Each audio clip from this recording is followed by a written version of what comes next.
I'm talking with Mark Powell about the Apologetics course that he's going to be teaching at Carey in semester 2 this year. Mark, good to talk with you, and it's very exciting for us to have you as part of our teaching team here at Carey. Apologetics course, do you want to tell us a little bit about what's this all about? Well, it's really about not just what we believe, but why we believe it, you know.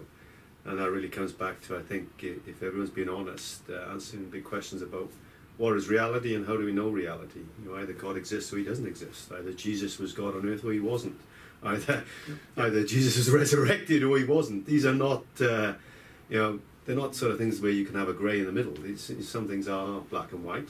There's spaciousness around a lot of non-essential stuff, but on some key things, we're either believing a helpful delusion or what we believe is true. Yeah.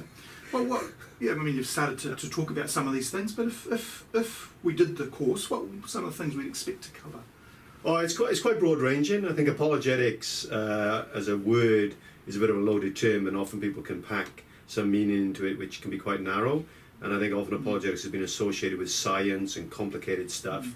It's actually quite broader, and so the type of stuff we'll cover will be, I think, accessible, very accessible. I like to make things simple, take complex things and make them simple. I did that in business, and I think it's true here. But it'll cover a whole range of some of those philosophical concepts, through to questions of origins, questions of why does God allow evil, through to questions of the historicity of Scripture, why we can believe a lot of things from history, and also, though, why we can believe in the reality of our personal experiences and things that are often denied now as realities, our basic human intuitions around morality and things like that. So perhaps broader than just the narrow, hard, sciencey type stuff, but also coming around to actually how you can just have good, calm conversations. It's not about arguments and hammering people to death about, I believe this. It's just about being confident in what you believe, and I think we need to recover some of our confidence, actually. I know that you, when you were CEO of the Warehouse Group, you were actually working away on your graduate studies in apologetics. So why is it so important to you? Why give your life to this now? Well, I don't want to believe a helpful delusion, for starters. I want to believe something that's true, and I think that's probably was my starting point when I did an Alpha course nearly 14 years ago. Is this stuff true? Not true in everything. We don't have to have certainty on everything. We don't have to be arrogant. But in the essentials, is this true? Is important to me, and also because as soon as if you're in the secular world in particular.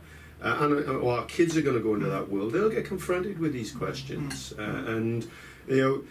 Ultimately, I think you don't argue anyone into faith, but I think people can drift because their faith is undermined. And having that confidence and being able to engage in conversation is important, because a lot of people out there now think you're pretty weird to be a Christian, and a lot of the questions aren't discussed or are just assumed, and pat answers are just taken. So I think it equips you, and I think it's important to be equipped. Otherwise, you just live in a Christian club on Sunday, and then the rest of the week you bifurcate your life. So this course then is for a wide range of people. Who might do it? Look, this could be somebody who's in the marketplace, in the secular world, or it could be a pastor who's going to get asked questions.